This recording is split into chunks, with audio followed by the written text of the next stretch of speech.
৮ বছরের শিশু রামিসা, তাকে নৃশংসভাবে দুনিয়া থেকে বিদায় করে দেওয়া হয়েছে। আপনারা সে সম্পর্কে অবগত আছেন।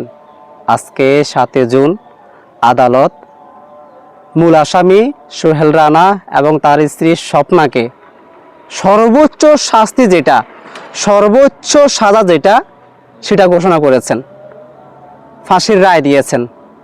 আলহামদুলিল্লাহ, আপনারা যারা যারা খুশি হয়েছেন এই রায় শুনে তারাই বলেন আলহামদুলিল্লাহ। আমি এখন অবস্থান করছি ফেনী জেলার পরশুরামের পৌর এলাকার ৪ নং ওয়ার্ড দক্ষিণ শলিয়া। আমার পাশে একটি নেম ফলক দেখতে পাচ্ছেন, এখানে লেখা আছে বীর মুক্তিযোদ্ধা ডিসি শহীদুল্লাহ। নিচে আরেকটি নাম আছে ডক্টর মাসরুর সালেকিন। উনি হচ্ছেন ওনার ছেলে, একজন মুক্তিযোদ্ধা, একজন সাবেক ডিসি, একজন সম্মানিত ব্যক্তির সন্তান। তিনি ডক্টর মাসরুর সালেকিন, একজন বিচারক। আমি আপনাদের সাথে আসলে কি শেয়ার করতে চাচ্ছি আপনারা হয়তো বা এখনো বুঝতে পারছেন না। ডক্টর মাসরুর সালেকিন উনি হচ্ছেন একজন বিচারক।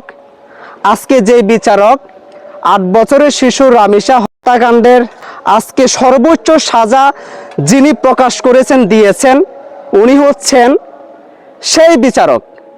আমি এখন অবস্থান করছি সেই বিচারকের গ্রামের বাড়িতে। আপনারা শুনলে অবাক হবেন, ডক্টর মাসরুর সালেকিনের গ্রামের বাড়ি আমার জেলাতে এবং আমার উপজেলাতে। আমরা একই উপজেলার বাসিন্দা।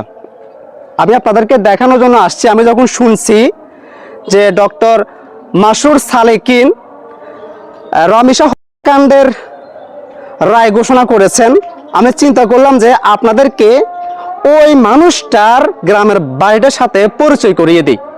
উনি একজন বীর মুক্তিযোদ্ধার সন্তান, উনি একজন ডিসির সন্তান, একজন যোগ্য বাবার যোগ্য সন্তান। আপনারা বুঝতে পারছেন? এই যে আমার পিছনে যে বাড়িটা দেখতে পাচ্ছেন, এটা হচ্ছে সেই বাড়িটা। এটাই হচ্ছে সেই বাড়ি। এখানে কেউ থাকে না, বাড়িটা এখন শূন্য, কোনো মানুষ এখানে বসবাস করেন না। এটা হচ্ছে সেই মানুষটার বাড়ি, সেই বিচারকের বাড়ি। দেখছেন তো? যাই হোক, আজকে নিজের কাছে খুবই গর্ববোধ মনে হইতেছে। রামিসার মতো এরকম অনেক রামিসার বাবারা আতঙ্কে আছে। রামিসার ঘটনা শুধু আমাদের জন্য একটি ঘটনা নয়, এটি আমাদের জন্য একটা মেসেজ।